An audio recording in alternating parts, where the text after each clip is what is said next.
ОРЗ. Когда нужно показать ребенка врачу? Здравствуйте, меня зовут Елена Писарева, я врач-педиатр. Сегодня я вам расскажу, когда все-таки необходимо показать ребенка врачу. В предыдущем видео мы с вами выяснили, что заболевание ОРЗ не страшное, никакой опасности, если нет осложнений, для ребенка не несет. И чаще всего не требует никакого специфического лечения. Ребенок может справиться с ним самостоятельно. Но иногда бывают ситуации, когда ребенка необходимо показать врачу. Есть несколько критериев, по которым можно оценить состояние ребенка и необходимость медицинской помощи. Что же это? Сейчас я вам о них расскажу. Но сразу хочется сказать, что эти случаи требуют обращения к врачу, а не в скорую помощь. То есть вам не нужна экстренная помощь, нужно просто записаться на прием к педиатру.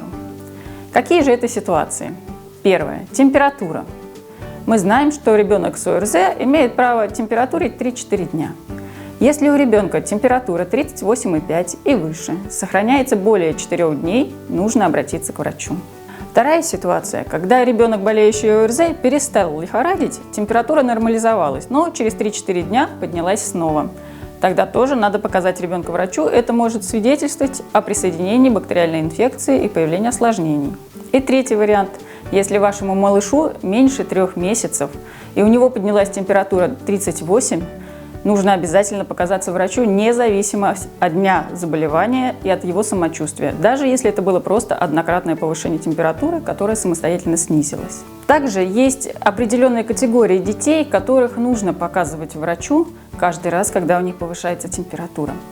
Это дети, склонные к фебрильным судорогам, и дети, имеющие сопутствующие тяжелые заболевания, онкологические заболевания, врожденные пороки развития, иммунодефицитные состояния и другие.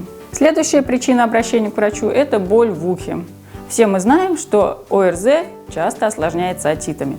Если ребенок пожаловался на боль в ухе, обязательно нужно показать его лор-врачу, чтобы выяснить, есть ли у нас присоединение бактериальной инфекции и необходимо применение антибиотика или нет. Если вы заметили у своего ребенка налеты в горле или на миндалинах, обязательно покажите его врачу. Это может быть признаком ангины, когда тоже необходимо применение антибактериальной терапии.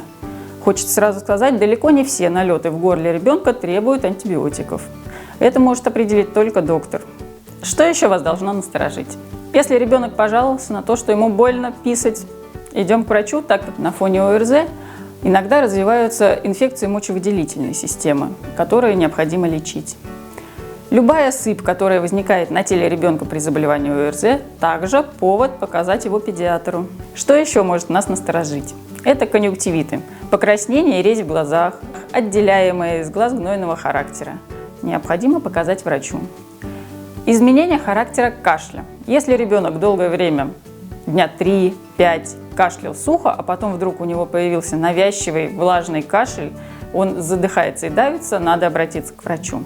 Также увеличение шейных лимфоузлов. Могут увеличиться и другие лимфоузлы, но при ОРЗ чаще всего это подчелюстные и шейные лимфоузлы. Мама может заметить увеличение плотное, болезненное увеличение округлой формы и покраснение кожи над ним. Тогда надо показать доктора ребенку, потому что тоже часто понадобится назначение антибиотиков. И последний критерий. Если маму что-то беспокоит, вы не понимаете, что с ребенком происходит, вас что-то настораживает, но вы не знаете, что это, покажитесь врачу, тогда вам будет спокойнее. На этом, пожалуй, все. Все поводы, по которым стоит обратиться к врачу. Если ничего из вышеперечисленного у вашего ребенка нет, то можно спокойно лечиться дома самостоятельно. В следующем видео вы узнаете, в каких случаях необходимо вызывать скорую помощь, а не участкового педиатра. Если вам понравилось это видео, ставьте лайк. Это актуальная информация, поэтому поделитесь ей с вашими друзьями в социальных сетях. Также подписывайтесь на наш канал, там много интересного видео. Если у вас есть какие-то вопросы или интересные темы, которые бы вы хотели услышать, или какие-то темы, на которые вы хотите, чтобы мы сняли новый сюжет, пишите об этом в комментариях. Всего доброго, до свидания, не болейте!